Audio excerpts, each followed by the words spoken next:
you have a very strong ethical compass. And so it's kind of a two-part question, which is, where does that come from? How is it that you found your ethical compass and have such strong convictions?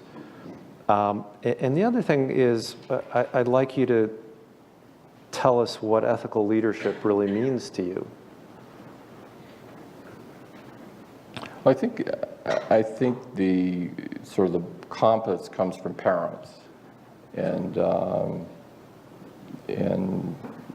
parents and who you surround yourselves with, friends, and it's sort of that collective group of people that influence you the most, and so I would say that's largely the fact of others and others that have influenced me over the years.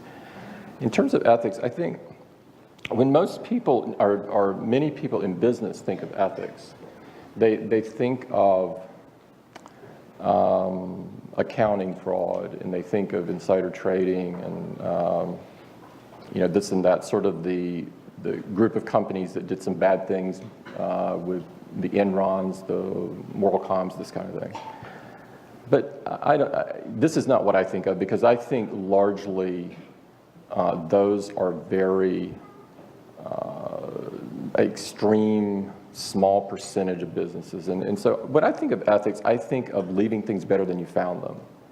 And to me, that goes from everything from environmentally to how you work with suppliers with labor questions, to your carbon footprint of your products, to the things you choose to support, to the way you treat your employees, your whole persona, to me, fits under that umbrella. And the simple way to think about it, to me, is leaving things better than you found them. And that is what we try to do at Apple in a very simple way. And it's the way I try to lead my life.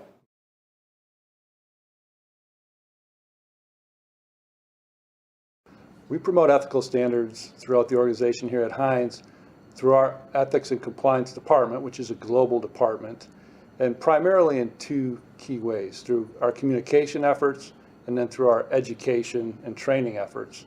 For example, in terms of communication, we try to constantly pulse out a message so that our employees understand how important ethics and compliance are to us here at Heinz. An example of that would be our quarterly newsletter, which we publish in-house, and we send that out to all of our employees and give them examples of ethics and compliance issues here at Heinz. In terms of our education program, we do that primarily in two ways. The first is with an online training tool that we use to, we can send that out to any salaried employee who has a computer at Heinz and give them some online ethics and compliance training. And we also do in-person training. I go out and do a lot of training across the Heinz world. For example, I just returned from a trip to Asia, where I was in Indonesia, China, and India, meeting with the presidents of the business units, their direct reports, and then many of the employees that work in our facilities in those parts of the world.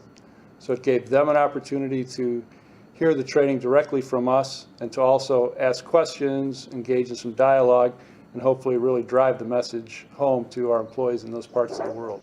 Professors Cropenzano and Wallumbwa have observed that most adults do not have an adequate moral compass, and therefore look outside themselves for guidance in moral dilemma situations. It is the leaders of their organizations to whom they primarily look.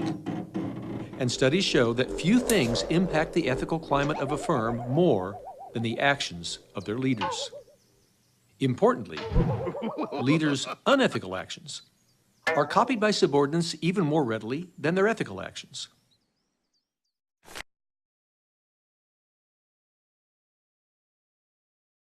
If being an ethical leader is important to you, there are three key habits it's worth cultivating. 1. Imagine. When taking decisions, imagine all those who will be affected. What's the impact of what you're doing on them? How will they interpret what you're doing? 2. Inquire. Get into the habit of asking questions, especially of those lower down the organizational hierarchy. They're perhaps more likely to tell you the truth of what's going on than those closer to you. Talk things over with someone external to the firm who's not dependent on you, if at all possible. 3, and most importantly, model. Remember, if you want to head up an ethical organization, model the kinds of behavior you expect of others. In fact, accentuate that behavior. Remember, actions speak louder than words, and as the leader of your organization, division, or team, everyone's watching what you do.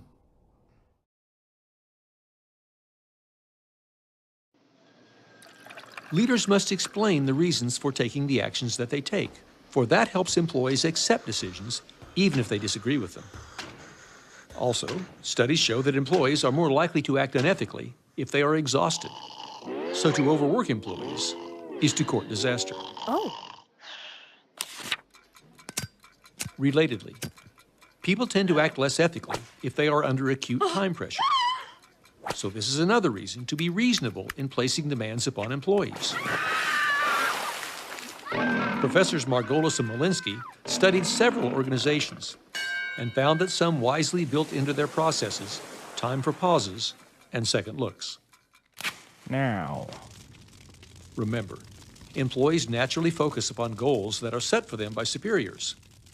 If unrealistic goals are set, especially those that carry punishments for failing to meet them, or extravagant rewards for exceeding them, then employees will tend to lose focus on the ethical aspects of their actions.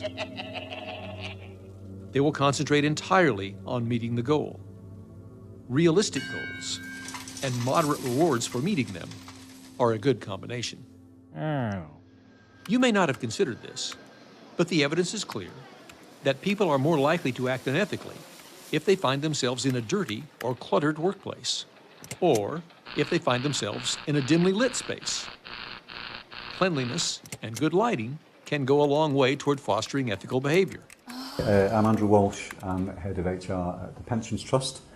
And ethics in leadership is important to me because I fundamentally believe that leaders who behave with integrity with their workforces actually get more out of the workforce. So there is not only a moral reason for doing it, there's a distinct business advantage of doing it, that if you treat your employees in a way which reflects integrity and the values of the organisation, you get more out of them, you get more engaged employees, and they're more productive employees.